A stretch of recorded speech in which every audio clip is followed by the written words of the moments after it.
AF98 Hindi. रुको। हर एक आभा धधक रही थी, कई पहरेदार हवा की ओर पैनी निगाहें गड़ाए हुए थे। हालांकि उन्होंने भी सुनहरे कवच पहने थे, लेकिन वह फोर्स क्राफ्टिंग गिल्ड के पहरेदारों के अनावश्यक कचरे जैसा बिल्कुल नहीं था। हर एक में एक अविश्वसनीय गति थी जो लियोनेल की खाल उधेड़ने की धमकी दे रही थी। हालांकि मानो उसने एक भी शब्द नहीं सुना हो, लियोनेल आसमान से नीचे उतरा और उस प्राचीन वृक्ष संरचना के शीर्ष पर उतरा जो शाही राजधानी थी। लियोनेल आगे बढ़ा, उसके हल्के बैंगनी बाल लहरा रहे थे और उसके हाथ जेबों में थे। उसके चेहरे पर हल्की मुस्कान थी। तुम मुझ पर हमला तो नहीं करोगे, है ना? राजकुमार लियोनेल, शाही राजधानी में उड़ना आपके लिए भी अपराध है। एक कठोर व्यक्ति आगे खड़ा था। लियोनेल की मुस्कुराहट के बावजूद उसका व्यवहार अपरिवर्तित था। ओह, और ऐसा क्यों? लियोनेल के कदम रुक गए। उस समय वह शाही महल की तलहटी में खड़ा था। उसके पीछे सफेद संगमरमर और सोने की एक बड़ी सीढ़ियां थीं। इन सीढ़ियों पर लियोनेल पर दबाव डालने वाले योद्धा खड़े थे। चौथे आयाम में होने के बावजूद लियोनेल को लग रहा था कि उनका युद्ध अनुभव उसकी पहुंच से बहुत दूर था। इसके अलावा वह ये भी समझ सकता था कि जैसे जैसे पृथ्वी का विकास होता गया, वैसे वैसे उनकी क्षमताएं भी विकसित होती गईं। शायद जल्द ही पृथ्वी पर सभी की मूल शक्ति 5वें आयाम की हो जाएगी। यह इतनी प्रतिभा से भरी दुनिया की सच्ची भयावह क्षमता थी। लियोनेल ने पृथ्वी से दूर रहने के कारण पहले कभी इसका अनुभव नहीं किया था, लेकिन लौटने के बाद उसे लगा कि उसकी क्षमता का भी पोषण हो रहा है। जैसे जैसे पृथ्वी की वास्तविकता का दायरा बढ़ता गया, अंततः एक ऐसा समय आएगा जब लियोनेल को इन लाभों का लाभ उठाने के लिए वापस नहीं लौटना पड़ेगा। इस समय वह काफी तरोताजा महसूस कर रहा था। पिछली बार जब वह यहाँ आया था तो उसका व्यवहार बिल्कुल अलग था। आपको तुरंत हटाए जाने के लिए एक खतरा माना जाएगा। चूंकि आपने नियम तोड़े हैं, इसलिए हमें आपको हिरासत में लेना होगा। और ये तब भी होगा जब मैं कोई वास्तविक खतरा नहीं हूं। हाँ, उस आदमी ने जरा भी हिचकिचाए बिना गंभीरता से जवाब दिया। उसे लियोनेल के रुतबे, उसकी मुस्कान, उसके आकर्षण और यहाँ तक कि उसकी ताकत से भी कोई फर्क नहीं पड़ा। इन सब बातों का उसे कोई फर्क नहीं पड़ा। मैं समझ गया। सम्राट फॉक्स वफादार योद्धाओं को पालने में बहुत माहिर है। मैं प्रभावित हूँ। मैं आपको लुभाने की कोशिश करूंगा, लेकिन मुझे लगता है कि मैं नाकाम हो जाऊंगा। आदमी की नजरें सिकुड़ गईं। उसे लूटना, इसका क्या मतलब था? क्या ये राजकुमार विद्रोह करने की कोशिश कर रहा था? उसकी हथेलियां और भी मजबूत हो गईं, उसकी आभा और भी प्रज्वलित हो गई। सभी पहरेदारों ने एक साथ प्रतिक्रिया दी और उनके हथेलियां भी ऊपर उठ गईं। अपनी कार्रवाई पूरी किए बिना भी लियोनेल उनके बीच एक अनोखी शक्ति कला की गूंज महसूस कर सकता था।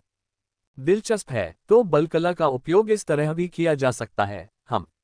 कितना दिलचस्प है। सम्राट फॉक्स एक ऐसे व्यक्ति के लिए बहुत कुछ जानता है जिसे नश्वर दुनिया में पैदा होना चाहिए था।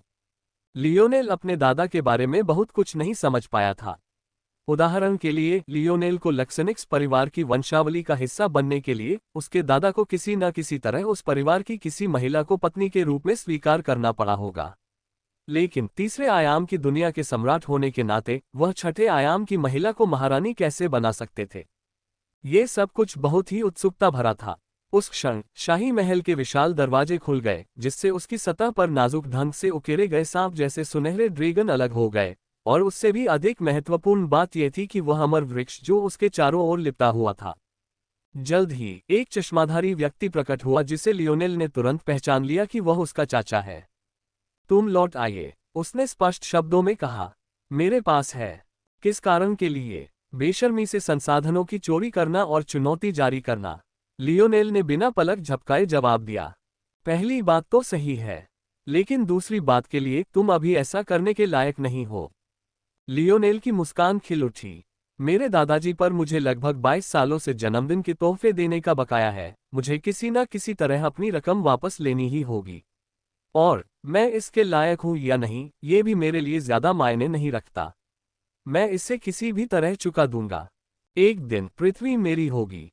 हालांकि लियोनेल ने ऐसी बातें कहीं, लेकिन उसकी आंखों में एक ठंडक थी जिसने उसके चाचा की नजरें संकुचित कर दी। अगर लियोनेल को कुछ नापसंद था, तो वो था सम्मान न मिलना। उसका अहंकार बहुत समय से उसकी हड्डियों में गहराई तक दबा हुआ था, क्योंकि धरती पर उसके पनपने की कोई जगह नहीं थी। ऐसा कुछ भी नहीं था जिसके लिए वो अपनी बात मनवा सके। लेकिन अब हालात बदल गए थे। उसके पास न सिर्फ एक लक्ष्य था, बल्कि कोई ऐसा भी था जो मानता था कि वह उसे पूरा नहीं कर पाएगा। हालांकि यह उसके रिवर्स स्केल को तोड़ने के लिए काफी नहीं था, लेकिन उस पर खुजली जरूर पैदा कर गया। जिस क्षण लियोनेल ने ये शब्द कहे, इंपीरियल गार्ड्स के सभी हालबर्ड एक साथ उठे और उनके ब्लेड लियोनेल की ओर एक तेज रास्ता बनाते हुए आगे बढ़े। फिर भी जब उससे बल की ऐसी मूसलाधार वर्षा का सामना करना पड़ा जो केवल अपने वेग से ही एक शहर को नष्ट कर सकती थी, लियोनेल अविचलित रहा। उसी क्षण मानो उसके हृदय की गहराइयों से निकली एक दहाड़ प्रकट हुई। लियोनेल ने अपना मुंह भी नहीं खोला था, फिर भी उसने शाही रक्षकों और शाही महल की गति को पूरी तरह निगल लिया और उसके चाचा के सफेद सुनहरे बाल पीछे की ओर ऐसे झटक दिए मानो हवा की दीवार से टकरा गए हों। ऐसा लगा जैसे लियोनेल अचानक अपने मूल आकार से 10 गुना बड़ा हो गया हो, उसका शरीर राजधानी के ऊपर मंडरा रहा हो और उसकी गति से धरती कांप रही हो। उसके शरीर के चारों ओर बैंगनी कोहरे की धुंध छा गई और ये दृश्य देखकर ही उसके चाचा की पुतलियां सिकुड़कर पिन्होल में बदल गईं। उस दहाड़ ने सब कुछ, यहाँ तक कि उनके विचार भी, दबा दिए। काफी देर बाद उन्हें समझ आया कि उन्होंने दहाड़ नहीं सुनी थी, बल्कि लियोनेल के दिल की इच्छा थी। बिना कोई और शब्द कहे वह मुड़ा और चलने लगा, फिर अचानक रुक गया। ओह ठीक है, अगर मुझे सही याद है तो मैंने व्हाइट सिटी पर कब्जा करने के लिए अपने इंपीरियल पेंडेंट का इस्तेमाल किया था। मुझे उम्मीद है कि किसी ने मेरी चीजों की तरफ हाथ नहीं बढ़ाया होगा। इसके साथ ही लियोनेल चमक उठा और गायब हो गया। सिर टकराना। सम्राट फॉक्स की हंसी बसंत के बगीचों में गूंज उठी। वह इतनी जोर से हंसा कि पक्षी तितर बितर हो गए और उसके आसपास की शक्ति मानो विकृत हो गई। अगर महल के चारों ओर कुछ सुरक्षा कवच न होते तो शायद पूरी धरती उसकी हंसी सुन लेती। लियोनेल के चाचा जल्द ही अपने पिता को इस हालत में ढूंढने के लिए निकल पड़े। सच कहूं तो उनके पास कहने को शब्द नहीं थे। शायद अगर पृथ्वी अभी भी एक तृतीय आयामी दुनिया होती तो लियोनेल का विद्रोह बिल्कुल निरर्थक होता। अपने लक्ष्यों को पूरा करने की उसकी जो भी उम्मीदें थीं, उन्हें मिटाने के लाखों तरीके थे। इस मामले में साधारण मनुष्य क्या कर सकता था, इसकी एक सीमा थी, खासकर जब साम्राज्य ने पूरी पृथ्वी को पहले ही एकीकृत कर लिया था। अब जबकि पृथ्वी को एक बार फिर बाहरी दुश्मनों का सामना करना पड़ा, स्लेयर लीजन सम्राट के रक्षकों के रूप में अपने सही स्थान पर लौट आए थे, इसलिए लियोनेल के पास इस्तेमाल करने के लिए यह आधार भी नहीं था। ये कहा जा सकता है कि अगर पृथ्वी तीसरे आयाम में होती तो उन्हें लियोनेल की महत्वाकांक्षाओं को धराशायी होते देखने और हंसने का सुख मिलता। आखिरकार वह उनका अपना खून था, कभी कभी परिवार के साथ इतना कठोर व्यवहार करने की जरूरत नहीं होती। लेकिन इस तरह की स्थिति में स्थिति बहुत अलग थी। न केवल पृथ्वी पांचवें आयाम में प्रवेश कर चुकी थी, बल्कि लियोनेल के पास दुनियाओं के बीच स्वतंत्र रूप से यात्रा करने के तरीके भी स्पष्ट थे। इसके अलावा वे अच्छी तरह जानते थे कि उसका पिता अत्यंत अथाह था, और लियोनेल के चाचा अच्छी तरह जानते थे कि लियोनेल की मां कुछ लोगों से कितना प्यार करती थी और उनके प्रति उनका स्वभाव कैसा था। कहने का तात्पर्य ये था कि अगर लियोनेल की मां को लियोनेल की महत्वाकांक्षाओं के बारे में पता चल गया तो वह शायद सीधे ही उसे युवराज का पद दे देंगी, और अगर सम्राट फॉक्स इसे रद्द भी कर देते तो भी उन्हें अपने पोते और बेटी दोनों से लड़ना पड़ता। यदि चीजें इसी तरह जारी रहीं, खासकर क्योंकि लियोनेल एक बिगड़ेल बच्चा था जो बड़ी तस्वीर नहीं देख सकता था, तो पृथ्वी अचानक आंतरिक संघर्ष से हिल सकती थी, जबकि उनके ब्लेड बाहर की ओर होने चाहिए थे। ये सब जानते हुए भी, इस तथ्य के बावजूद कि गैलेरॉन ने अपने जीवन में बहुत कम ही अपने दादा से प्रश्न पूछे थे, वह फिर भी बोलने से खुद को रोक नहीं सका। शाही पिता, क्या ये सचमुच हंसी की बात है? 4 पत्ती तिपतिया घास, 4 RABET 4 पत्ती तिपतिया घास। Play casino now. फायर। सम्राट फॉक्स जोर से हंस पड़े, उनके सफेद सुनहरे बाल झिलमिला रहे थे और उनकी पन्ने जैसी पुतलियां चमक रही थीं। देखो गैलेरॉन, उसका असर तुम पर भी पड़ रहा है। तुमने एक बार तो मुझसे सवाल किया था। गैलेरॉन ने पहले तो थोड़ा भौहें चढ़ाईं, फिर उसके चेहरे पर थोड़ी कड़वाहट आ गई। शायद सिर्फ उसके पिता ही उसके चेहरे पर इस तरह का भाव ला सकते थे। तुम्हें उस बदमाश से थोड़ा और सीखना चाहिए। तुम्हें और ज्यादा विद्रोही होना चाहिए। क्या तुम्हें ये दुखद नहीं लगता कि मैंने राजसी उत्तराधिकारी का पद तुम्हें नहीं, तुम्हारी छोटी बहन को दिया? तुम्हें लगता होगा कि इससे तुम्हारे अंदर थोड़ी नाराजगी तो पैदा हुई होगी। मुझे उम्मीद थी कि जैसे जैसे तुम अदालत को अपने पक्ष में करोगे, कुछ अंतर्धाराएं पनप रही होंगी, शायद कुछ साजिशें भी। ऐसा कैसे हो सकता है कि आपकी बहन को गुजरे हुए दशकों हो गए और आपने कुछ नहीं किया? मैं बहुत निराश हूं। गैलेरॉन अवाक रह गया। उसके पिता विलाप कर रहे थे। क्या वह विद्रोह शुरू करने की कोशिश नहीं कर रहा था? लेकिन ये हो सकता है। राजकुमार को सचमुच समझ नहीं आ रहा था कि उसे इस मामले को कैसे संभालना चाहिए। लियोनेल के शब्द इससे ज्यादा स्पष्ट नहीं हो सकते थे। हाँ हाँ, उस बदमाश में आखिरकार हिम्मत आ गई। अब समय आ गया है। गैलेरॉन का गला लगभग रुक गया। ये सबसे घटिया बात थी जो उसने अपने पिता से कभी सुनी थी। आज क्या हो रहा था? पिछली बार जब वह यहाँ आया था तो वह बहुत ज्यादा ही कमजोर था। वह मुझसे नफरत करता था, पर जाहिर भी नहीं करता था। अपने मकसद को दूसरों की विचारधाराओं के नीचे दबने देता था। एक फॉक्स आदमी को अपने बारे में सोचना चाहिए। लेकिन शाही पिता, वह तो। गैलेरॉन ने सिर हिलाया। उद्धरण चिन्ह ... वह तो बिल्कुल बेशर्म है। गैलेरॉन के पास यही सबसे अच्छा तर्क था। साफ था कि उसके पिता ने उसे पूरी तरह से निःशब्द कर दिया था। बेशर्म? मुझे लगता है कि यह बिल्कुल उल्टा है। अगर वह चाहता तो परछाई में छिपकर घूम सकता था और किसी को भी अपने मकसद का पता नहीं चलने देता, फिर अचानक किसी महत्वपूर्ण समय पर हमला कर देता। लेकिन वह तो यहाँ सीधी चुनौती देने आया था। इसमें इतनी बेशर्मी वाली क्या बात है? मेरा मतलब यह नहीं है। तुम्हारा मतलब संसाधनों से है। खैर, वह बदमाश सही कह रहा है। मैं उसे जन्मदिन पर कई उपहार देने का ऋणी हूँ। ये सुनने के बाद गैलेरॉन को समझ नहीं आ रहा था कि अब क्या कहे। वह और उसका अपना बेटा पागलों से भरे परिवार में दो समझदार लोगों की तरह थे। चाहे वह उसका साला हो, उसका भतीजा हो, उसकी अपनी छोटी बहन हो, उसकी माँ हो, यहाँ तक कि सब पागल थे। कभी कभी उसे लगता था कि कहीं किसी ने उसे किसी और बच्चे से तो नहीं बदल दिया।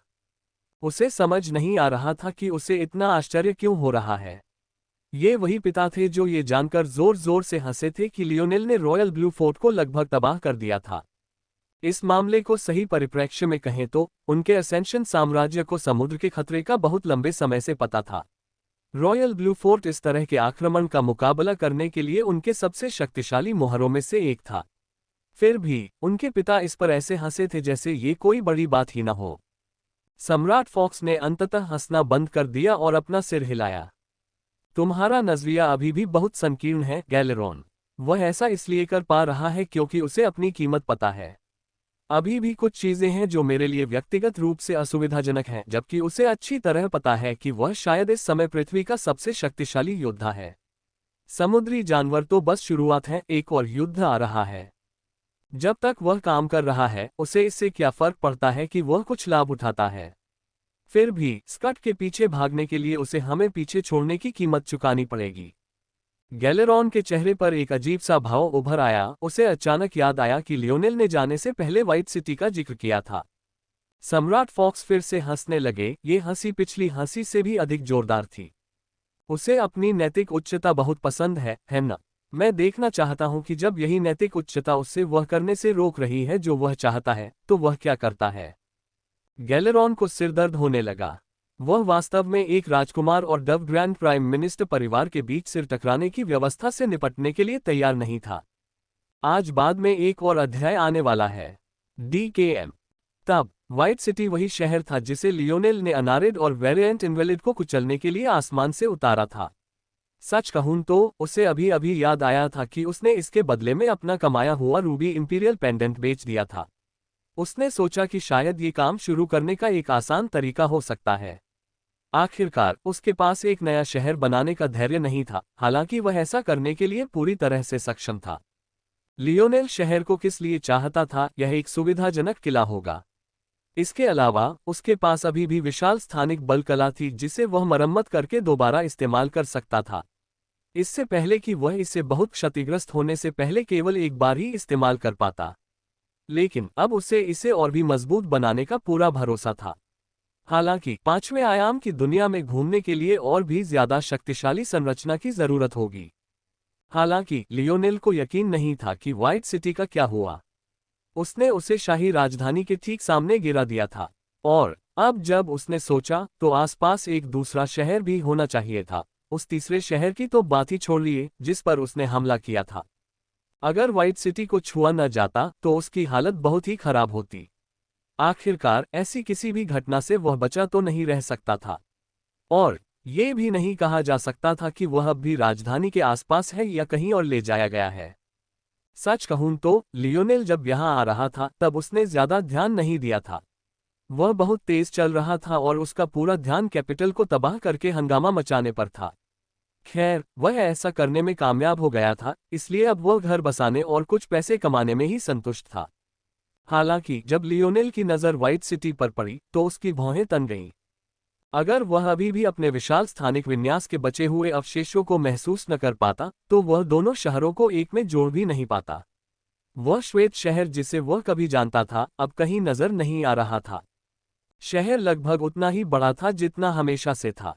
चूंकि टेरन ने कभी अपनी दुनिया पर पूरी तरह से कब्जा नहीं किया था, इसलिए उसके शहर जानबूझकर बड़े बनाए गए थे ताकि बड़ी संख्या में लोग और प्रचुर मात्रा में संसाधन उसमें समा सकें। कहने का तात्पर्य ये था कि यह विशाल था, एक सामान्य बड़े शहर के आकार का लगभग दोगुना। हालांकि चौंकाने वाली बात तो लोगों की संख्या और चहल पहल थी। अर्थव्यवस्था इतनी तेजी से बढ़ रही थी कि लियोनेल को हवा में पैसों की महक लगभग महसूस हो रही थी। लेकिन शायद सबसे चौंकाने वाली बात यह थी कि यहाँ मौजूद लोगों में से शायद आधे ही असल में धरती से थे। बाकी आधे लोगों में स्पष्ट ऊर्जा के संकेत थे जो उन्हें इस दुनिया के लिए अजनबी बताते थे। लियोनेल को यह नहीं पता था कि व्हाइट सिटी और अन्य स्काईफॉल सिटीज जैसा कि अब पृथ्वी के लोग उन्हें जानते हैं, व्यापार और कूटनीति के केंद्र बन गए थे। बाकी स्काईफॉल सिटीज को जमींदोज कर दिया गया था, लेकिन ये दो, व्हाइट सिटी और ब्लैक सिटी, जिनमें से ब्लैक सिटी ने कभी कैफिर सिटी के साथ शाही राजधानी को घेर रखा था, बचे हुए थे और अब बेहतरीन पर्यटन स्थल बन गए हैं। सम्राट फॉक्स ने लोगों को पृथ्वी पर स्वतंत्र रूप से घूमने की अनुमति नहीं दी थी, लेकिन ये बात बिल्कुल सही थी। एक प्रतिभाशाली पृथ्वी के रूप में पृथ्वी के पास जो संसाधन थे वे कई आपदाग्रस्त दुनियाओं की अपेक्षा से कहीं अधिक थे। पृथ्वी पर शिकार करने के लिए एक व्यक्ति को बहुत ज्यादा कीमत चुकानी पड़ती थी, जो आमतौर पर उसके द्वारा जुटाए गए संसाधनों से भी ज्यादा होती थी। हालांकि कई लोगों ने फिर भी हिम्मत जुटाई और यह कीमत चुकाई क्योंकि यहाँ के जानवरों की प्रतिभा कहीं और मिलने वाली प्रतिभा से कहीं बढ़कर थी। पृथ्वी के पशु क्रिस्टल अपनी क्षमताओं की शक्ति बढ़ाने का एक अनूठा अवसर प्रदान करते थे। जिस किसी के पास भी थोड़ा बहुत पैसा होता वह अपने बच्चों को यहाँ जरूर भेजता। नतीजा ये हुआ कि पृथ्वी पर इतना पैसा जमा हो गया कि उसे समझ ही नहीं आ रहा था कि उसका क्या करे। फोर्स क्राफ्टिंग गिल्ड को लूटने की बात तो दूर, लियोनेल को अपने दादाजी के खजाने को लूटने के बारे में भी सोचना चाहिए। इसका मतलब ये था कि वह शहर जिसके ऊपर लियोनेल अपने काले सर्फबोर्ड के खजाने पर खड़ा था, जिसे उसने बहुत पहले ही इतना उन्नत कर दिया था कि वह 5वें आयाम की दुनिया में भी हवा में सैकड़ों मीटर ऊंचा खड़ा हो सकता था, संसाधनों का एक विशाल भंडार था। और फिर भी लियोनेल जानता था कि वह इसे यूं ही नहीं छू सकता। लियोनेल के चेहरे पर ठंडक छा गई। ये शहर अपने आप नहीं चल रहा था, इसे जरूर कोई नियंत्रित कर रहा था। हालांकि लियोनेल ने अपने दादाजी को हंसते नहीं सुना था, लेकिन वह उस बूढ़े की चमकदार मुस्कान की अच्छी तरह कल्पना कर सकता था। ये बात और भी ज्यादा परेशान करने वाली थी कि वह बूढ़ा अपनी उम्र के हिसाब से ज्यादा सुंदर था। लियोनेल लगभग उसे बता देना चाहता था कि उसका समय पूरा हो गया है और उसे छोड़ देना चाहिए, लेकिन वह जानता था कि इससे वह पहले से भी ज्यादा कड़वा लगेगा। उसे क्या करना चाहिए था? वह इन लोगों को यूं ही बाहर नहीं निकाल सकता था। हालांकि उनमें से आधे लोग पृथ्वी से नहीं थे, बाकी आधे अपनी आजीविका के लिए इसी जगह पर निर्भर थे। उन्होंने पिछले 3 सालों में यहीं अपना जीवन और परिवार बसाया था। वह बल प्रयोग भी नहीं कर सकता था। इतने लंबे समय से शांति से रह रहे उनके घर पर अत्याचार करके किसी ने उन पर कब्जा कर लिया तो उनकी क्या प्रतिक्रिया होगी? और वह निश्चित रूप से उन सभी को मार नहीं सकता था। एक नज़र में ही लियोनेल बता सकता था कि इस जगह पर व्यावहारिक रूप से कोई भी गरीबी में नहीं है। हालांकि उसके दादा का नरसंहार लियोनेल को कभी स्वीकार नहीं था, लेकिन उसे यह स्वीकार करना ही था कि इसने पृथ्वी को कितनी अच्छी स्थिति में पहुंचा दिया था। वे एक ऐसी जगह पर थे जहां हर पृथ्वीवासी बिना किसी चीज की जरूरत के समृद्ध और लाभान्वित हो सकता था। लियोनेल शहर से कुछ दूरी पर खड़ा था, अपने सर्फबोर्ड के साथ हवा में मंडरा रहा था। एक क्षण बाद उसके होंठ मुड़ गए। उसने हाथ हिलाकर कई संदेश भेजे। अब समय आ गया था कि वह शुरुआत करे। कबूतर परिवार है ना, चलो खेलते हैं फिर। शासन। लियोनेल शहर के फाटकों से बिना पहरेदारों की नजरों से ओझल होकर निकल गया। उसे किसी जांच प्रक्रिया से गुजरने का मन नहीं था, न ही उसके चेहरे के अलावा उसके राजकुमार होने का कोई सबूत था, इसलिए उसे लगा कि यह सब बेकार है। कुछ दूर जाने के बाद उसे फिर से प्रकट होने के लिए एक जगह मिल गई और वह भीड़ में घुल मिल गया। हालांकि कुछ ही मिनटों के अवलोकन के बाद लियोनेल को एहसास हुआ कि चीजें इतनी आसान नहीं थीं। चाहे यहाँ रहने वाले पृथ्वी के निवासी हो या दूसरी दुनिया से आए पर्यटक, सबके पास अपने अपने पहचान पत्र थे। लियोनेल को यह समझने में बस एक पल लगा कि पृथ्वी ने अपनी मूल निगरानी प्रणाली को एक नए से बदल दिया है। हालांकि आश्चर्य की बात यह थी कि यह निगरानी प्रणाली न केवल कम दखल देने वाली थी, बल्कि सबसे आश्चर्यजनक बात यह थी कि यह उसी कलाई घड़ी के इर्द गिर्द घूमती थी जो पृथ्वी के लोगों के पास हमेशा से थी। बेशक बाहरी लोगों को उनकी कलाई घड़ियां नहीं दी गईं। इसके बजाय उन्हें बैज दिए गए जिनसे उन्हें अपनी खरीदारी की पुष्टि करनी थी। मूलतः कलाई घड़ी या पर्यटक बैज के बिना कोई भी व्यक्ति बिना किसी लाभ के शहर में केवल लक्ष्यहीन रूप से घूम सकता है। जैसे जैसे लियोनेल घूमता रहा, उसे और भी जानकारियां मिलती गईं। उदाहरण के लिए बाहरी लोगों को ज्यादा बिक्री कर देना पड़ता था, कुछ क्षेत्रों में जाने पर पाबंदी थी और उन्हें सिर्फ संपत्ति किराए पर लेने की इजाजत थी, लेकिन वे किसी भी चीज के मालिक नहीं हो सकते थे। ऊपर से नीचे तक सब कुछ बड़े करीने से व्यवस्थित था और ढूंढने के बावजूद लियोनेल को भ्रष्टाचार और उससे भी ज्यादा हैरानी की बात, गरीबी का कोई निशान नहीं मिला। ऐसा लग रहा था मानो धरती के सभी लोगों का रुतबा एक साथ बढ़ गया हो। 4RABET। लेकिन लियोनेल जानता था कि मामला इससे कोसों दूर है। इसकी क्रूरतम बात यह थी कि उसके दादा ने पहले ही इन गरीबों को मार डाला था। अब बस कुछ ही लोग बचे थे जिनके बड़े बड़े रिश्ते, दौलत और राजनीतिक जुड़ाव थे। बेशक कोई भी देश या विश्व श्रमिक कामगारों या कम लाभप्रद काम करने वालों के बिना काम नहीं कर सकता, और फिर भी ऐसा लगता है कि इस समस्या से भी निपटा गया है।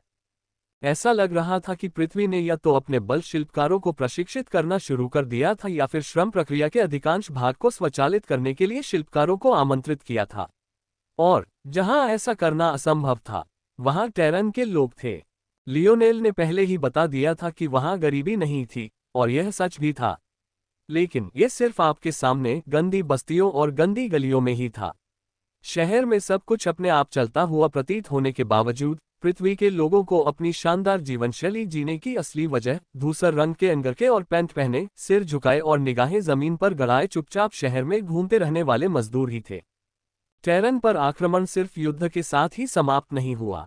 आखिरकार शहरों में करोड़ों लोग आकर बस गए थे, जिन्हें उनके नगर स्वामियों ने अपने घरों से बेदखल कर दिया था।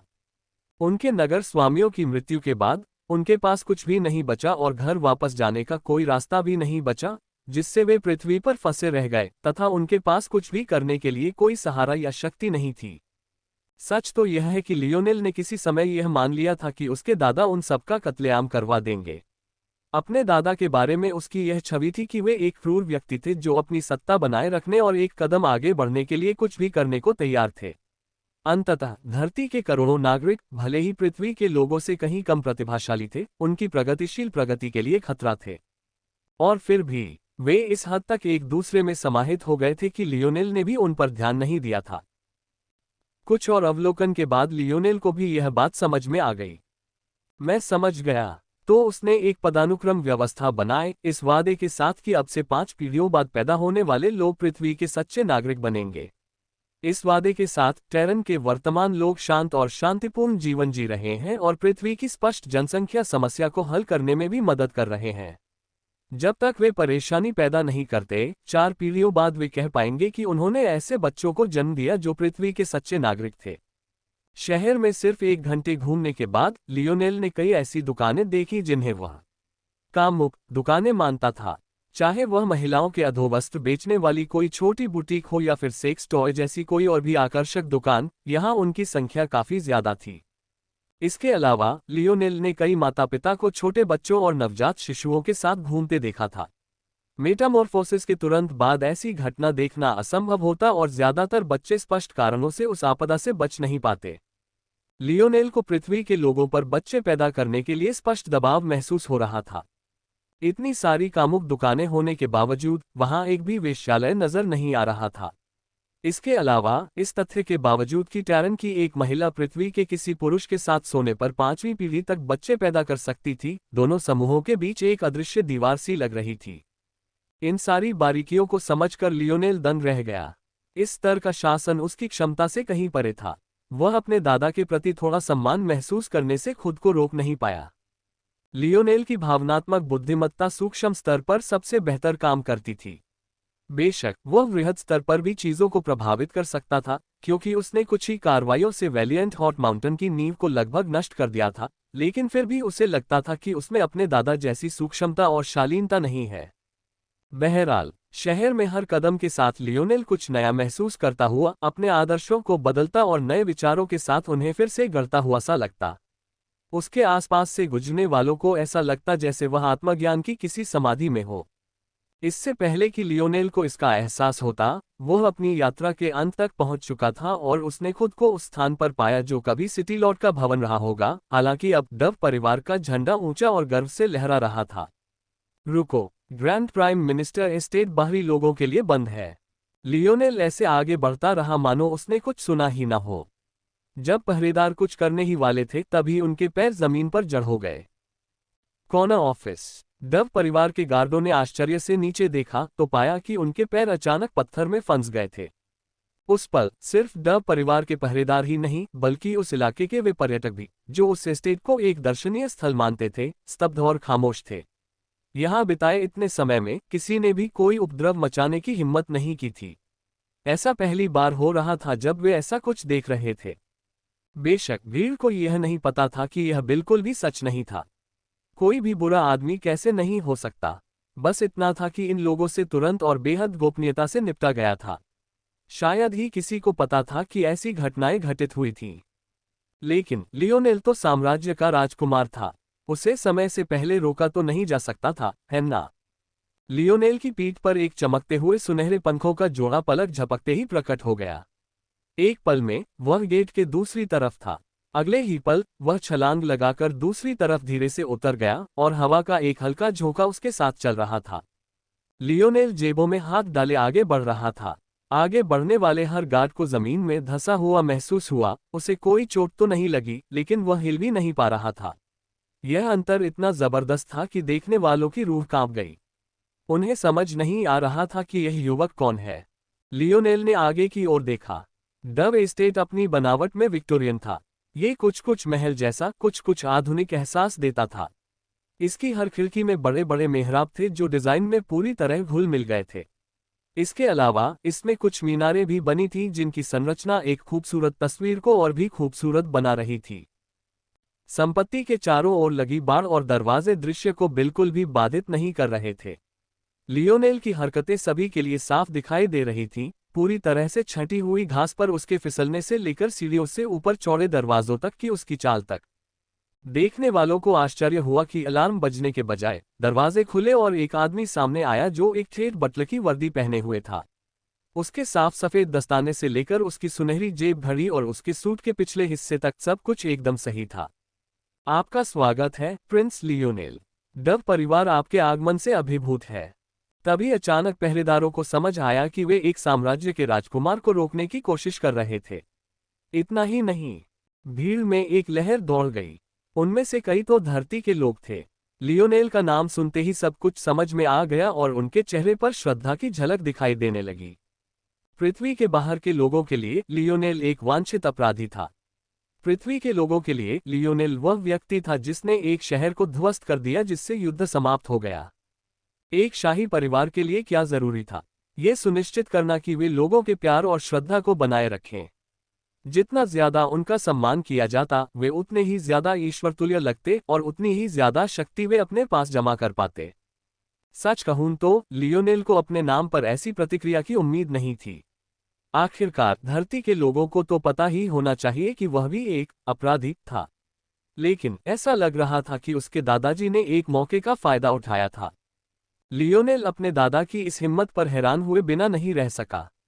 वह जानता था कि लियोनेल उसके विरोध में खड़ा है, फिर भी उसने लियोनेल की ख्याति बढ़ाने के लिए कदम उठाया।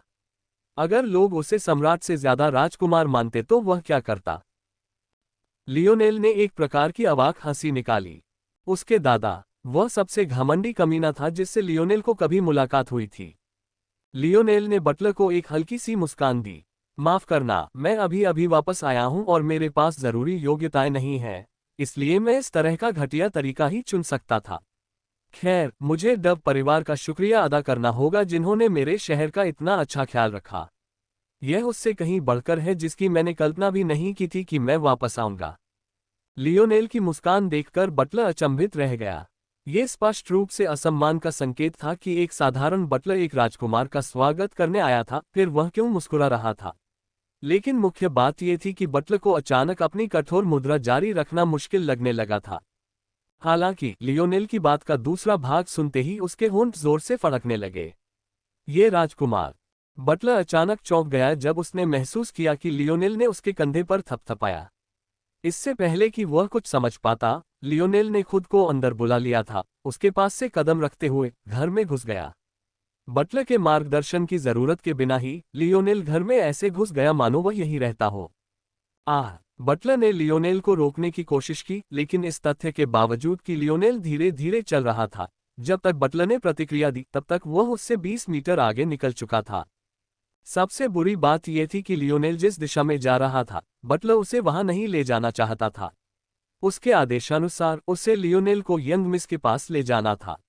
लेकिन लियोनेल ठीक उसी जगह जा रहा था जहां यंग मास्टर और ग्रैंड प्राइम मिनिस्टर डव थे। बटलर की पीठ पर ठंडा पसीना आ गया।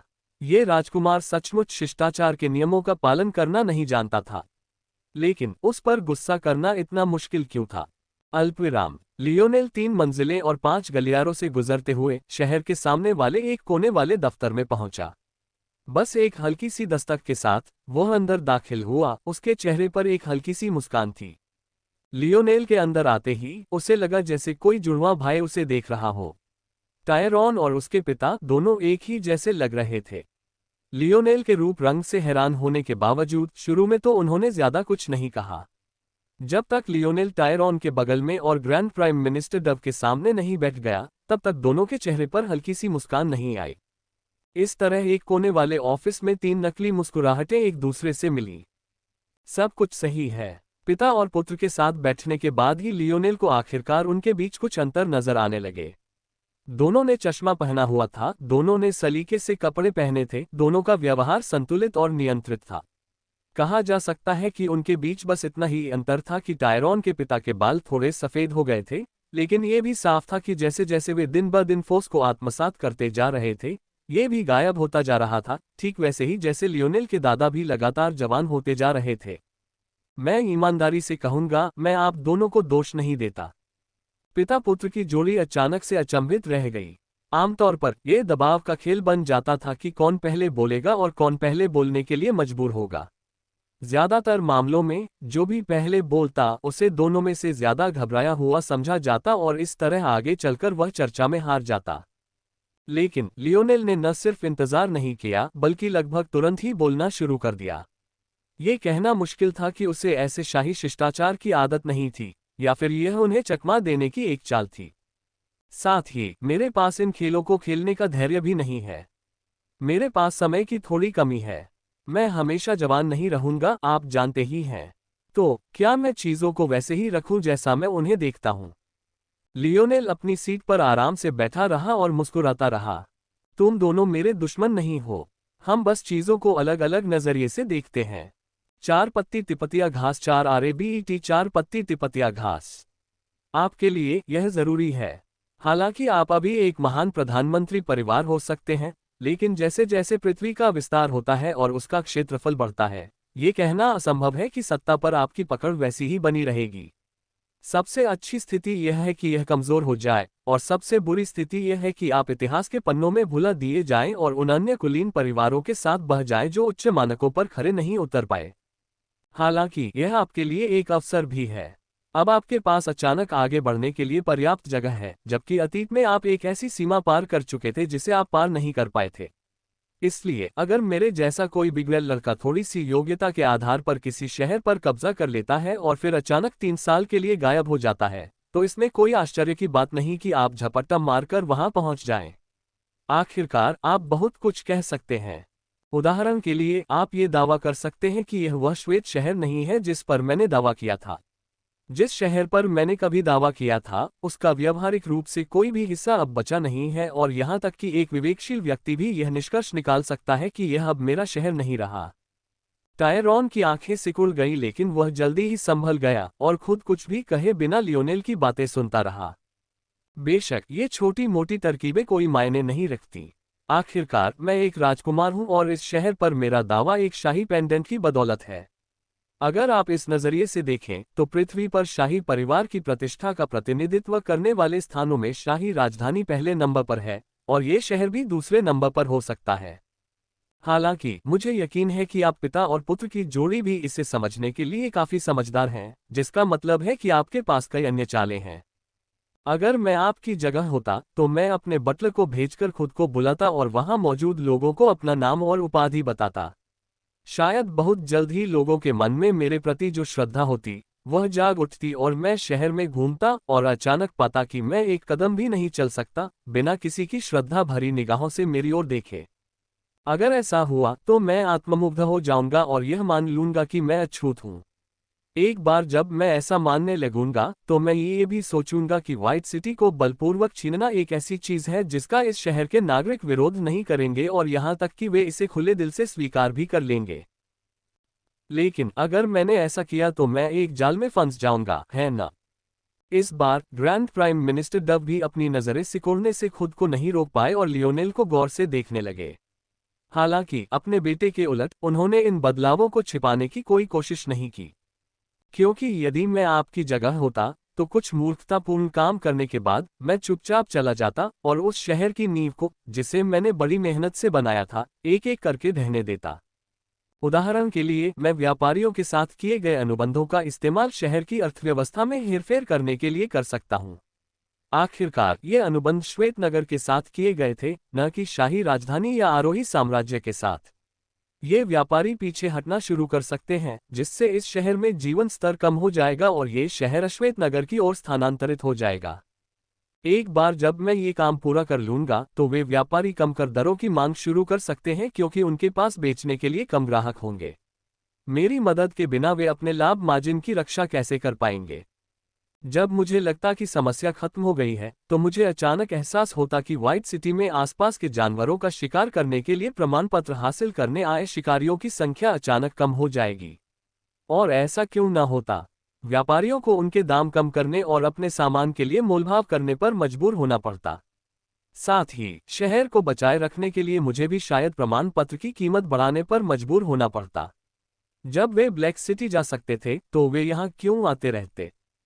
फिर जब ऐसा लग रहा था कि सब कुछ बिखरने वाला है, तब आपकी जेब में बैठे रईस लोग आखिरकार शिकायत करने लगेंगे। अगर मैं अपना आपा खो दूं और जब उनके पास शिकायत करने के लिए जायज मुद्दे हों तो उन्हें दबाने के लिए बल का इस्तेमाल करूं, तो मैं एक तानाशाह जैसा दिखूंगा, है ना? इस समय तक मैं मुश्किल से शहर का रखरखाव कर पाऊंगा और ताबूत में आखिरी कीलटेरन के लोग बन जाएंगे। बिना पैसे के मैं उन्हें खाना कैसे खिला पाऊंगा और कपड़े कैसे पहना पाऊंगा? उचित देखभाल के बिना उनके आवास खराब हो जाएंगे, जिसके परिणामस्वरूप शहर में सचमुच झुगी झोपड़ियां बन जाएंगी और अंततः कई लोग शहर छोड़कर जाने को मजबूर हो जाएंगे। ठीक इसी तरह मेरे शासन में व्हाइट सिटी लगभग 6 महीने से लेकर 1 साल तक में ढह जाएगी। यही सब कुछ है ना? लियोनेल पिता पुत्र की जोड़ी को देखते हुए हल्के से मुस्कुराता रहा।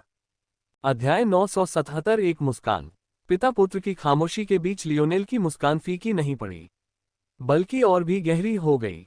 ये साफ था कि इस खामोशी का मतलब इस सब की शुरुआत से कहीं अलग था। मैं समझ गया, महान प्रधानमंत्री डव अचानक बोले। उसकी आवाज गहरी और गड़गड़ाहट भरी थी, जो उसके बेटे की हल्की आवाज से बिल्कुल अलग थी। ऐसा लग रहा था कि लियोनेल को आखिरकार उन दोनों के बीच एक और फर्क समझ आ गया था। तो फिर आप क्या प्रस्ताव रखते हैं, महाराज? लियोनेल ने हाथ हिलाया। तुम्हें मुझे ऐसा कहने की जरूरत नहीं, बस मुझे लियोनेल कहो। वैसे भी इससे कोई खास फर्क नहीं पड़ता, न ही ऐसा कि जब मैं अंदर आया तो तुम दोनों घुटने टेकने के लिए उठ खड़े हुए। टायरॉन के होंठ फड़फड़ाए। ग्रैंड प्राइम मिनिस्टर परिवार के सदस्यों को राजकुमारों के आगे घुटने टेकने की जरूरत नहीं होती। ये बात लियोनेल को पता होती अगर उसका पालन पोषण शाही परिवार से बाहर न हुआ होता।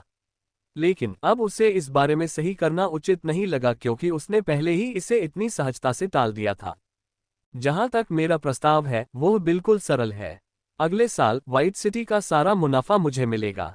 इसके अलावा मेरी सभी दुकानें कर मुक्त होंगी और बिना किसी प्रतिबंध के खुलेंगी। जब तक मैं दूर रहूंगा ये शहर तुम्हारा ही रहेगा।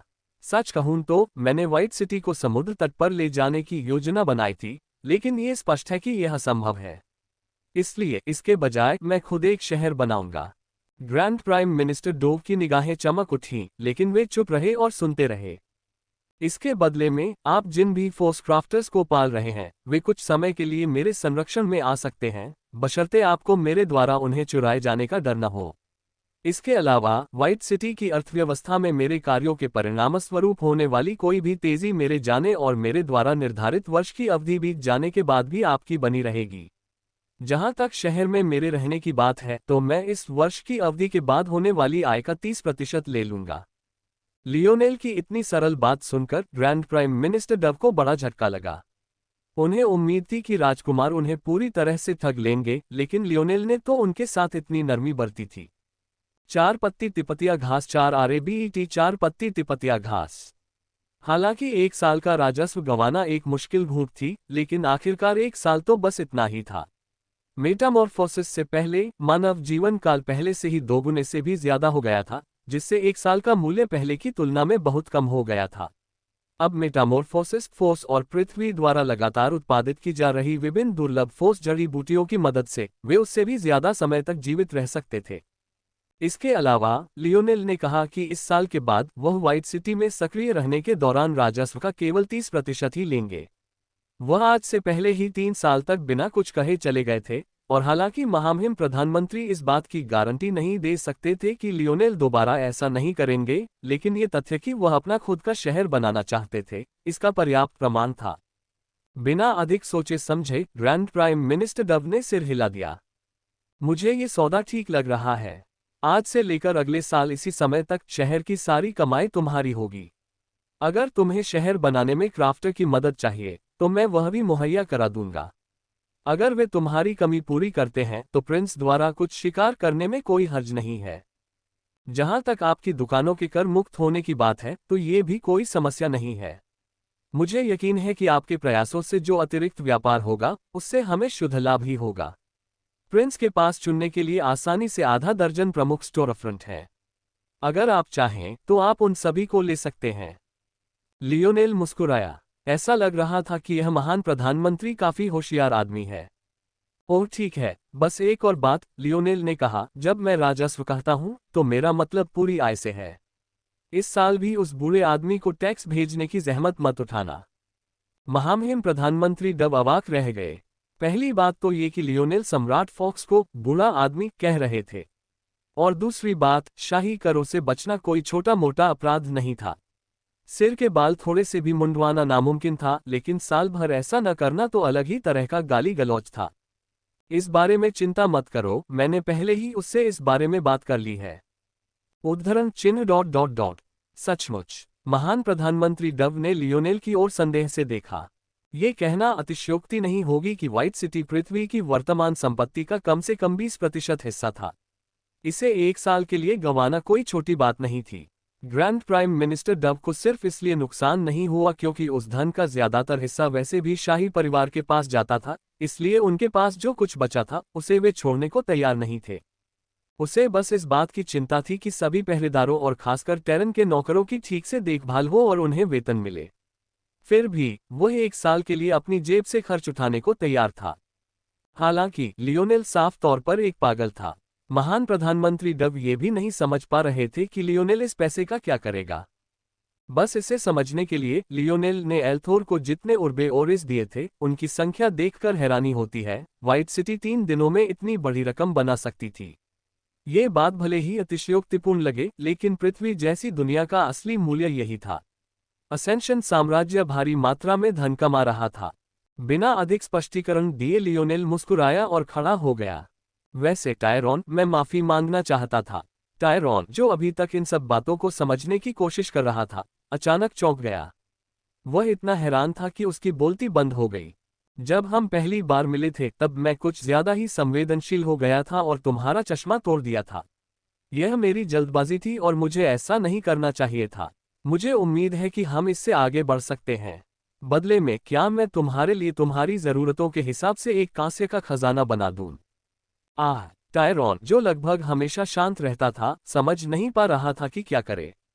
उसने कभी उम्मीद नहीं की थी कि इसके लिए माफी मांगी जाएगी, और उसने तो बिल्कुल भी नहीं सोचा था कि लियोनेल उसके साथ इतना अच्छा व्यवहार करेगा। लेकिन सबसे चौंकाने वाली बात तो ये थी कि लियोनेल एक ब्रॉन्ज क्राफ्टर था। टायरॉन, जल्दी से महामहिम को धन्यवाद दो। हाँ, ठीक है, ठीक है। टायरॉन अपनी सीट से उठा और लियोनेल से हाथ मिलाया। उसने लियोनेल की आंखों में गहराई से देखा, किसी तरह की अवमानना या उपहास ढूंढने की कोशिश की, लेकिन उसे बस एक गर्मजोशी दिखाई दी जिससे वह लगभग सहज महसूस करने लगा। लियोनेल के प्रति उसकी जो शिकायतें थीं, वे अचानक हवा में उड़ गईं और वह खुद से बेकाबू होकर शर्मा गया। लियोनेल मुस्कुराते हुए कोने वाले ऑफिस से बाहर निकल गया। उसे एहसास हुआ कि आन्या कितनी सही थी। अगर शुरू से ही टायरॉन के साथ उसके मधुर संबंध होते, बजाय इसके कि उस पर आईना को देखने के लिए उस पर बरसता, तो शायद यह मामला और भी आसानी से निपट जाता। अगर उसे कामयाब होना है तो उसे मुस्कुराते हुए आगे बढ़ना होगा। बाद में अगर हालात उसके अनुकूल होते तो उसके पास मुके चलाने का समय हमेशा रहेगा। युवा मिस, कृपया ऐसा मत करो। लियोनेल जब एस्टेट से निकलने ही वाला था, तभी उसे अचानक एक जानी पहचानी आवाज सुनाई दी। जब उसने पीछे मुड़कर देखा तो बटलर एक युवती का पीछा कर रहा था, जो लगभग 18 या 19 साल की लग रही थी। उसकी उम्र के बावजूद लियोनेल को पहली नजर में लगा कि वह काफी प्यारी है, एक तरह से गले लगाने लायक। हालांकि जब वह उसकी ओर बढ़ी तो उसकी आंखों में जो उग्र भाव था वह निश्चित रूप से स्नेहपूर्ण नहीं था। लियोनेल हल्के से मुस्कुराया। जब से वह एस्टेट में दाखिल हुआ था, तब से वह अपनी आंतरिक दृष्टि से बटलर पर नजर रख रहा था। शुरुआत में वह लियोनेल के पीछे भाग रहा था, लेकिन जब उसे एहसास हुआ कि वह उसे पकड़ नहीं पाएगा, तो उसने दिशा बदल दी और उस तरफ भाग गया जहां वह लड़की घात लगाए बैठी थी। अगर लियोनेल को अंदाजा लगाना होता कि क्या हुआ था, तो शायद वह एस्टेट के उस हिस्से में घुस गया था जहां बटलर की हिम्मत नहीं हुई थी। ऐसे में बटलर के पास रणनीति बदलने और उस प्यारी लड़की से मदद मांगने के अलावा कोई चारा नहीं था। बहुत मुमकिन था कि यही वो युवती थी जिसे डव परिवार ने लियोनेल को मैदान में उतारने के लिए तैयार किया था।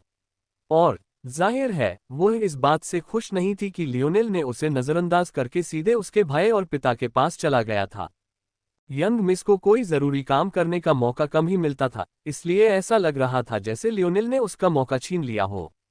नतीजा ये हुआ कि बेचारा बटलर उस दिन दूसरी बार किसी ऐसे व्यक्ति के पीछे भागा जिसे वह पकड़ नहीं पाया। आप प्रिंस लियोनेल हैं। हालांकि यह एक प्रश्न था, लेकिन यह लगभग एक मान की तरह निकला। आप ऐसा कह सकते हैं। लियोनेल हंसा। और आप? मैं एवरी डव हूं, डव परिवार की युवा कुमारी। आज हमारी एक मीटिंग होनी थी, लेकिन ऐसा क्यों लग रहा है कि आप पहले ही जा रही हैं? लियोनेल ने उस लड़की को ऊपर से नीचे तक देखा और अचानक उसे कुछ एहसास हुआ। टैरन के साथ युद्ध के दौरान वह ज्यादातर कुलीन युवक युवतियों से मिल चुका था, लेकिन उस समय एवरी सिर्फ 14 या 15 साल की थी, युद्ध में भाग लेने के लिए बहुत छोटी। इसमें कोई आश्चर्य की बात नहीं थी कि लियोनेल उससे पहली बार मिल रहा था। 4 पत्ती तिपतिया घास, 4 RABET, 4 पत्ती तिपतिया घास। अभी कैसीनो खेलें। फायर। अच्छा, तो मैं यंग मिस डव हूँ। आपसे मिलकर खुशी हुई। मुझे पता ही नहीं था कि आप मेरा इंतजार कर रही हैं, माफी चाहती हूँ। और ये कैसा रहेगा? आपके पिता ने बताया था कि मेरे लिए चुनने के लिए 6 प्रमुख स्टो हैं, क्या आप मेरी गाइड बन सकती हैं? एवरी, जो एक युवा शेरनी बनने के लिए पूरी तरह तैयार थी, लियोनेल के सुझाव से अचंभित रह गई। उसे लग रहा था कि उसे और ज्यादा कठोर होना होगा क्योंकि वह एक युवा महिला थी, लेकिन खास तौर पर इसलिए क्योंकि उसे अपने इस चेहरे पर काबू पाना था। हाँ, मैं कर सकता हूँ।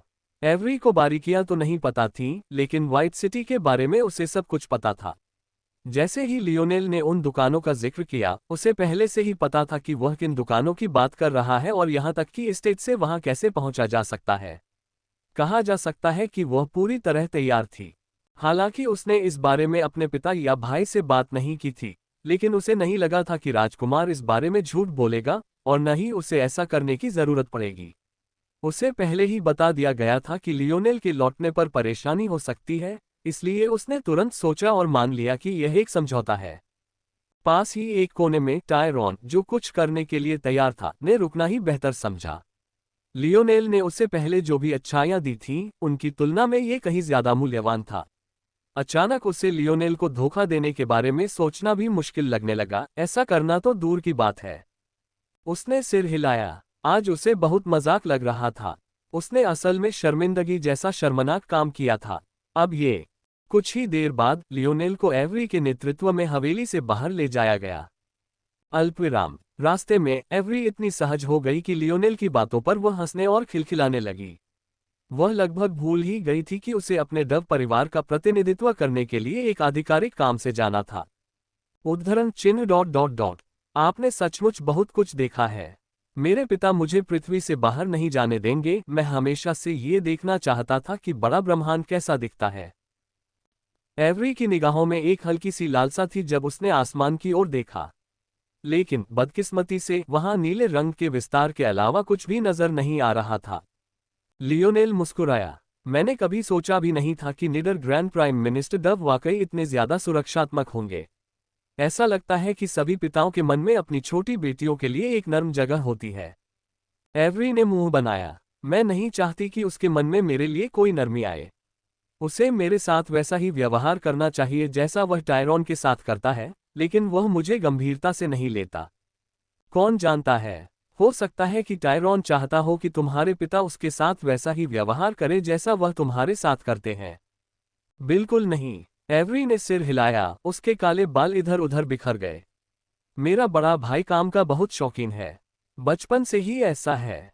अगर इसका आत्म सुधार से कोई लेना देना नहीं है तो उसे इससे कोई लेना देना नहीं है। लियोनेल की भौहें तन गईं, लेकिन उसने एवरी की बात का खंडन नहीं किया। वह कौन होता है एवरी के परिवार वालों के बारे में उसके विचार सही करने वाला? वह तो उन्हें उससे कहीं बेहतर जानती थी। उद्धरण चिन्ह ... ये सिर्फ एक संयोग है कि टायरॉन अभी भी यहाँ है। अगर उसके पिता उसे वापस नहीं बुलाते तो वह शायद बाकियों के साथ समुद्र तट पर होता।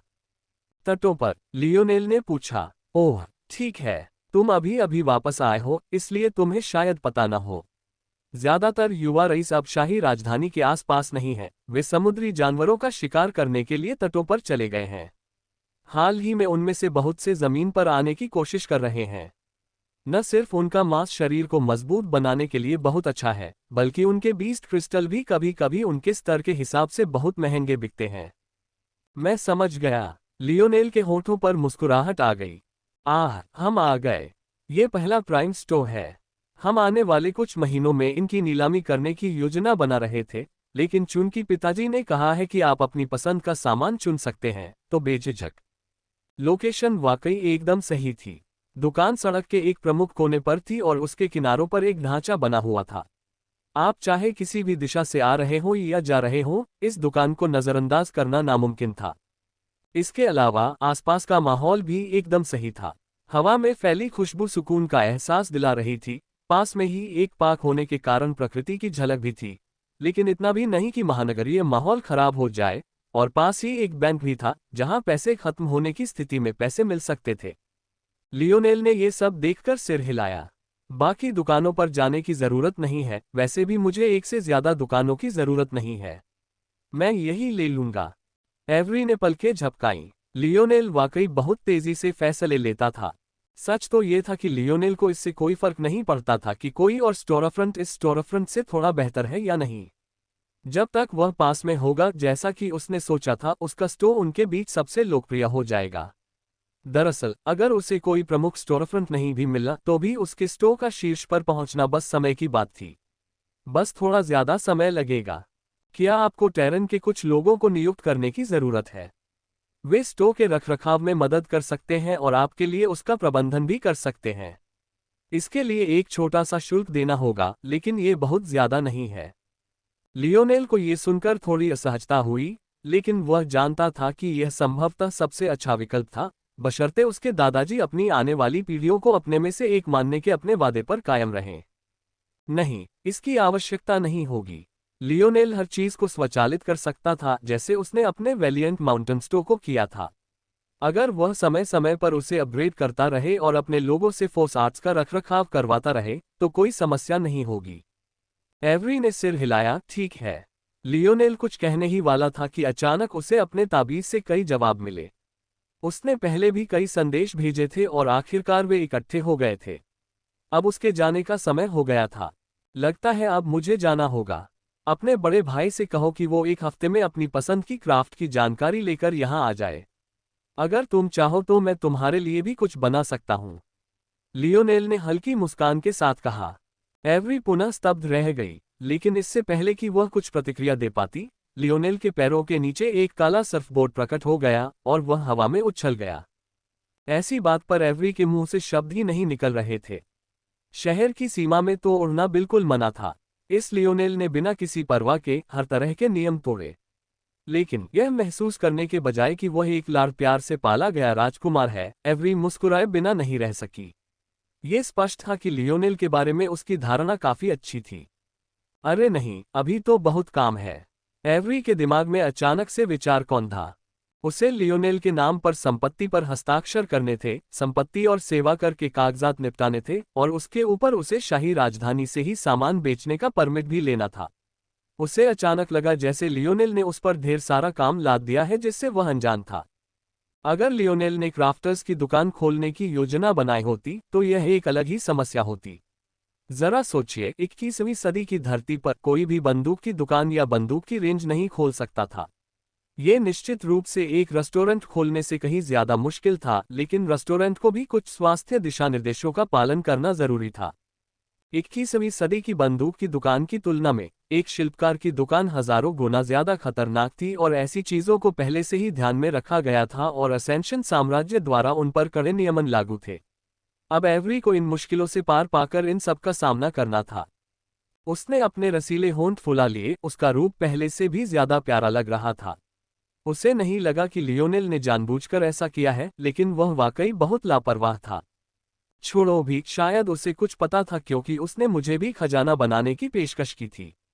एवरी ने अपना चेहरा पीछे की ओर मोड़ लिया और अपने परिवार की संपत्ति की ओर वापस जाने लगी, तथा बाहरी दुनिया की उन सभी कहानियों के बारे में सोचने लगी जो लियोनेल ने उसे बताई थी। तारांकन तारांकन, हवा इतनी नमकीन है कि मेरी त्वचा सूख रही है।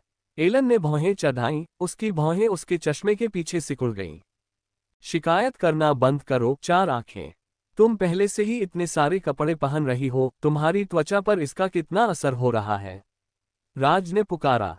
हमेशा की तरह एलन ने अपनी हसीन काया को ढीले ढाले कपड़ों की परतों के नीचे छिपा रखा था। ये देखते हुए कि वे उस समय समुद्र तट पर खड़े थे, वह खास तौर पर बेमिल लग रहा था। हालांकि ये बात उन सभी के लिए कही जा सकती है। आसपास के माहौल के बावजूद उनके पास स्विम ट्रंक पहनकर अपने धड़ को दिखाने की सुविधा नहीं थी। आगे रेत और पानी के मिलन की बजाय, जैसा कि आमतौर पर होता है, स्टील की एक विशाल सीमा थी। इतना ही नहीं, समुद्र का पानी टैंकरों और युद्धपोतों से भरा हुआ था। पानी का नीलापन देखने की तुलना में धातु की एक दीवार को देखना आसान था। आठों भाई कुछ दूरी पर खड़े थे। अगर ऐसा न होता तो उन्हें रेत पर खड़े होने की भी फुर्सत नहीं मिलती। ये स्पष्ट था कि पृथ्वी अपने तटों की रक्षा को बेहद गंभीरता से ले रही थी, लेकिन अगर आपने उन राक्षसी जीवों को देखा होता जो जमीन पर आने की कोशिश कर रहे थे, तो यह कोई बहुत बड़ा आश्चर्य नहीं होता। सिर्फ एक साल बाद आठों की आभा तेजी से बढ़ गई। ऐसा लग रहा था जैसे वे किसी भी चीज पर विजय पा सकते हैं। अरे तुम आठों, तुम वहां क्यों खड़े हो? एक मॉडिफाइड मिलिट्री जीप रेत में से गुजरती हुई उन लड़कों की ओर तेजी से बढ़ रही थी। उनकी कलाइयों पर एक नजर डालने से ही पता चल गया कि ये आठों धरती से आए हैं। हालांकि सिपाही उन्हें घृणा भरी नजरों से देख रहा था। तट पर ऐसे नौजवानों की कोई कमी नहीं थी जो दिखावा करने और यह कहने के लिए आए थे कि वे भी इसमें शामिल हैं, जबकि असल में वे भी इन 8 लोगों की तरह बस खड़े होकर खतरे से बचने की कोशिश कर रहे थे। कम से कम जीप की पैसेंजर सीट पर बैठे आदमी ने शुरू में यही सोचा था, जब तक कि वह पास नहीं पहुंच गया। वह उन सभी को नहीं पहचान पाया, लेकिन जब अर्नोल्ड ने उसकी ओर देखा तो वह स्तब्ध रह गया। अर्नोल्ड द्वारा हवा में उछलकर एक ही हथेली से 20 मीटर ऊंचे स्क्विड को चूर चूर कर देने की याद उसके जहन में घूम गई। उस पल उसके अगले शब्द उसके गले में अटक गए। हालांकि उस समय तक आठों युवक उसे अनदेखा कर चुके थे, क्योंकि उनकी नजरें एक अन्य युवक पर टिकी थीं, जो चेहरे पर बड़ी मुस्कान लिए सैन्य जीप के पीछे बैठा था। यदि लियोनेल न होता तो यह आदमी और कौन होता? Cap steroid. लियोनेल सैन्य जीप से बाहर कूदा, लेकिन मिलान ने उसे कसकर गले लगा लिया। उफ! हालांकि मिलान इतना ताकतवर नहीं था कि लियोनेल की सांस रोक सके, फिर भी उसने कमजोरी का नाटक किया। बदकिस्मती से इससे उसे कोई सहानुभूति नहीं मिली, क्योंकि मिलान ने उसे और जोर से जकड़ लिया। इससे पहले कि लियोनेल को कुछ समझ आता, वह अचानक ढेर हो गया।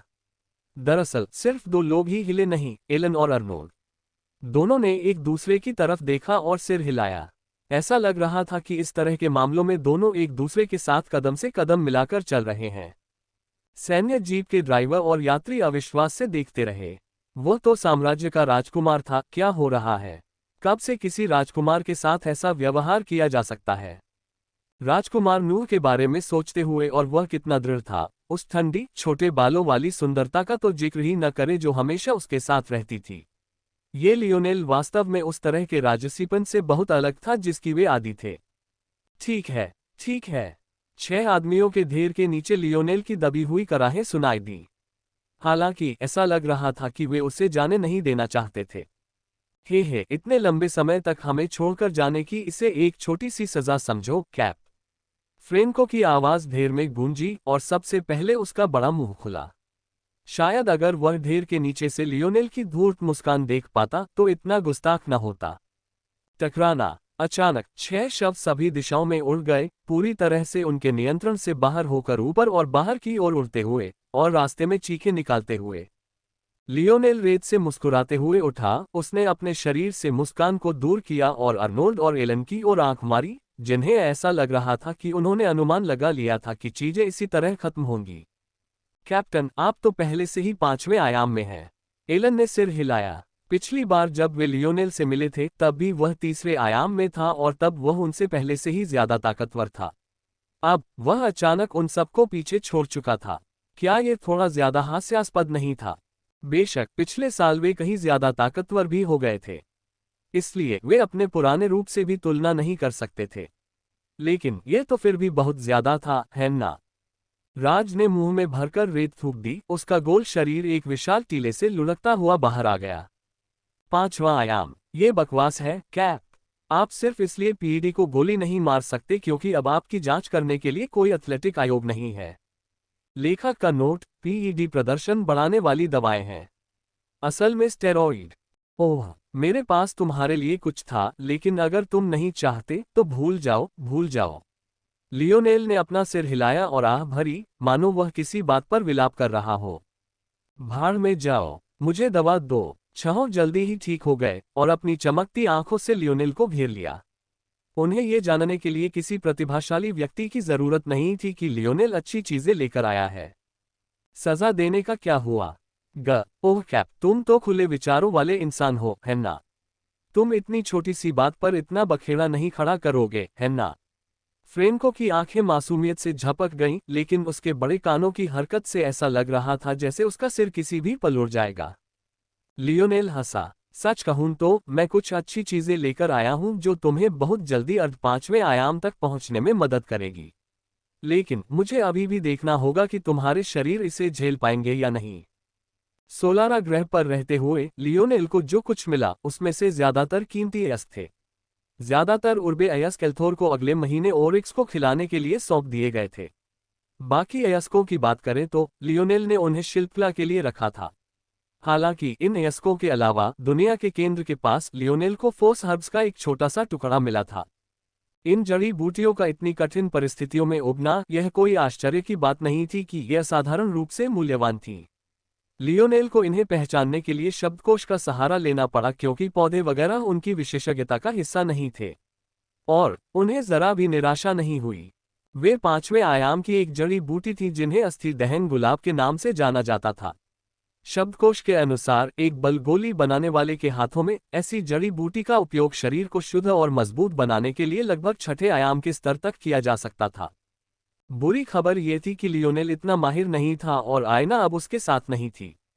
लेकिन अच्छी खबर यह थी कि एक और भी आसान तरीका था जिसमें जड़ी बूटी को क्लींजिंग वाटर में मिलाकर पतला करना पड़ता था। हालांकि इस तरह फोर्स हर्ब का इस्तेमाल करना थोड़ा बेकार था, लेकिन यह अच्छा ही था। इतनी शक्तिशाली 5वें आयाम की हर्ब लेना उनके मौजूदा शरीर के लिए जाहिर तौर पर बहुत मुश्किल था, लेकिन इस तरह पतला करने पर यह काफी हद तक कम हो जाता था। इसके अलावा खंडित क्यूब की नई क्षमताओं के कारण जब तक वह इस बल जड़ी बूटी का एक भी स्टॉक बचा लेता है, वह भविष्य में इस जड़ी बूटी को और अधिक बनाने में सक्षम हो जाएगा, बशर्ते वह ऐसा करने के लिए पर्याप्त 5वें आयामी बल को अवशोषित कर ले जो खंडित क्यूब में पर्याप्त मात्रा में था।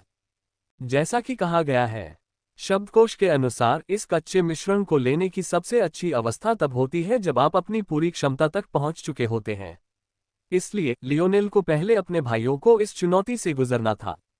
लियोनेल के चेहरे पर शैतानी मुस्कान देखकर आठों को अचानक अपनी गर्दनों पर ठंडी हवा का झोंका महसूस हुआ। उन्होंने मौजूदा लियोनेल की छवि को कोच ओवन के साथ मिला दिया, जिससे उनके मन में 40 डिग्री सेल्सियस तापमान में आत्मघाती दौड़ की दर्दनाक यादें फिर से उभर आईं। जैसे ही लियोनेल समझाने वाला था, उसका सिर एक खास दिशा में झुक गया। दूर से उसे काले बादल अपनी ओर आते दिखाई दिए। वे अभी भी कई सौ मील दूर थे, लेकिन लियोनेल का अनुमान था कि उन्हें यहां पहुंचने में 2 या 3 घंटे से ज्यादा नहीं लगेंगे। फिर भी लियोनेल यही नहीं देख रहा था। ऐसा लग रहा था कि उसका चचेरा भाई भी इसी तट पर था।